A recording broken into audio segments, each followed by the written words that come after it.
Hello అండి, ఈరోజు మనం సాంబార్ రెసిపీ ఈజీగా 10 మినిట్స్లో ఎలా చేసుకోవాలో చూద్దాము. ముందుగా ఆయిల్ వేడెక్కాక ఎండుమిర్చి,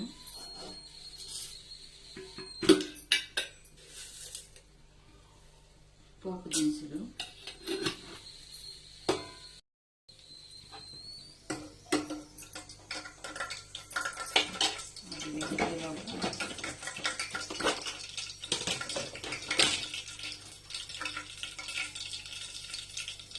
కొంచెం కస్తూరి మేతి,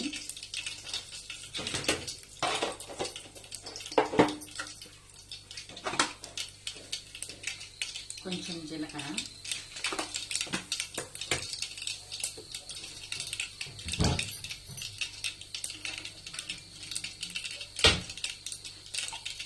కొంచెం ఇంగువ. మీ ఇష్టం, ఇంగువ మీకు నచ్చితే వేసుకోవచ్చు, లేకపోతే స్కిప్ చేయొచ్చు. నెక్స్ట్ వీటిలో కూరగాయలు, మునక్కాయలు, ఉల్లిపాయలు, పచ్చిమిర్చి, టమాటో,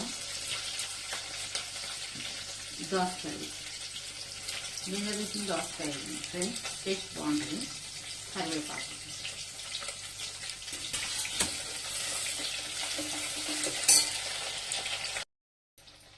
తర్వాత సిమ్లో ఉంచి అవన్నీ వేసాక కొంచెం పసుపు, సాంబార్కి తగినంత ఉప్పు,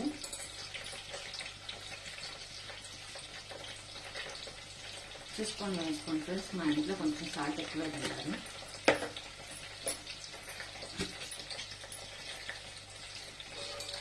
కొంచెం కారం,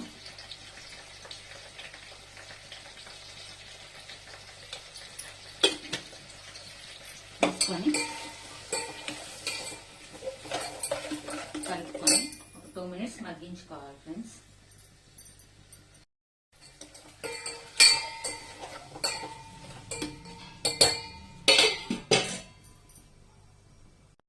సాంబార్లోకి ఒక 6 రెమ్మలు చిన్నులపాయలు,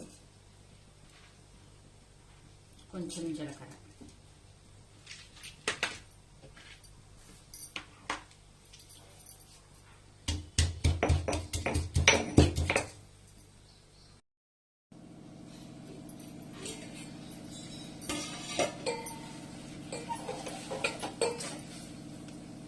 అన్ని కూరగాయ ముక్కలు ఇలా మగ్గాక మనం ఇందాక నూరుకున్న జీలకర్ర, చిన్నుల్లిపాయ పేస్ట్ దీంట్లో పచ్చాగా నూరుకోవాలి ఫ్రెండ్స్. ఇంట్లో వేసుకొని 1 మినిట్ మగ్గించుకోవాలి. మళ్ళీ తర్వాత కందిపప్పును మెత్తగా మెదుపుకొని, ఉడికించిన కందిపప్పును మెత్తగా మెదుపుకొని దాంట్లోకి చింతపండు రసం, మనం ఎంత కన్సిస్టెంటీలో సాంబార్ కావాలనుకుంటున్నామో అంత చింతపండుని నానబెట్టుకోవాలి ఫ్రెండ్స్. నేనైతే ఒక నిమ్మకాయ సైజు చింతపండు రసం నానబెట్టుకొని రసం తెస్తున్నాను ఫ్రెండ్స్. ఇలా చింతపండు పులుసు, పప్పు ఇలాగ కలుపుకోవాలి ఫ్రెండ్స్. కలుపుకొని ఇందాక మా జీలకర్ర పేస్ట్ చేసుకున్నాక ఇంకొక పట్టేసి జీలకర్ర చిన్నులపాయ. ఇప్పుడు దీంట్లో ఈ పప్పు పులుసు పోసేసుకోవాలి ఫ్రెండ్స్.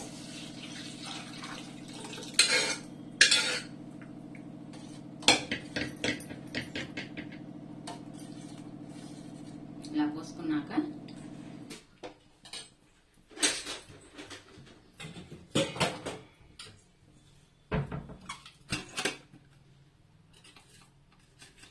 దీంట్లో కొంచెం బెల్లం, టేస్ట్కి సరిపడా, మీకు నచ్చితే వేసుకోవచ్చు, నచ్చపోయినా స్కిప్ చేయొచ్చు. ఎంటీఆర్ సాంబార్ మసాలా, నేను ఎప్పుడు ఎంటీఆర్ఏ వాడతాను ఫ్రెండ్స్. కారం కూడా ఆశీర్వాద్ కారమే వాడతాను, బయట కారం ఇది వాడను, టేస్ట్గా ఉంటుంది. కొంచెం సాంబార్ పౌడర్ వేసుకొని ఒక 5 మినిట్స్, ఒక పొంగు వచ్చాక ఇంకో 5 మినిట్స్ మరగబెట్టుకుంటే సాంబార్ రెసిపీ అయిపోతుంది ఫ్రెండ్స్. Thank you.